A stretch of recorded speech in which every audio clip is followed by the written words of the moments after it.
সাহাবী নাঈম হযরত উমরকে দেখে ঘোড়ার পিঠে উলঙ্গ তরবার হাতে নিয়ে আসতেছে।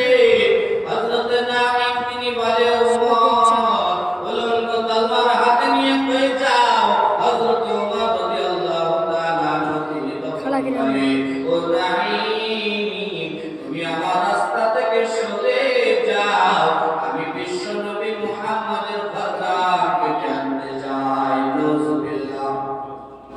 কেননা দুনিয়ার জমিনে আমাদের বাপ দাদার ধর্মটাকে শেষ করে দিতেছে। কোন একটা ইসলাম ধর্ম বলে ধর্মকে দুনিয়াতে স্থাপন করতে চায়, আমরা মানি না। আমরা বাপ দাদার ধর্ম নিয়ে বেঁচে থাকতে চাই।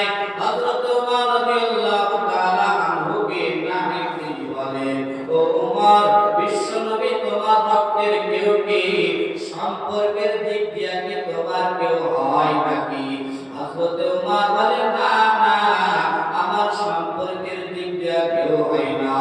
হযরত নাঈম তিনি বলেন, তাহলে তোমার মাথা বড় হয় কেন?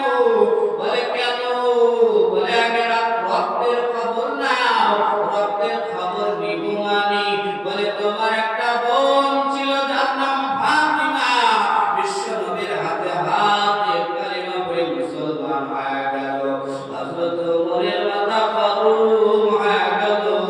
নাঈমকে ছেড়ে দিয়ে বলে, নাঈম আর আমি বিশ্ব নবীর দরবারে যাব না, আমি এবার বোনের বাড়ির দিকে রওনা। এদিকে দোয়া করতেছে আমার নবী রাহমাতুল লিল আলামিন, আল্লাহ তুমি হয় আবু জাহেলকে না হয় উমরকে ইসলামের সুশীতল ছায়া তলে এনে দাও, ইসলাম প্রচার করা সহজ হয়ে যাবে। হযরত ওমর এবার তিনি বোনের বাড়ির দিকে রওনা হয়ে গেল। বোনের বাড়িতে যে যখন যাচ্ছে, ওদিকে বোনের বাড়িতে তিনজন মানুষ।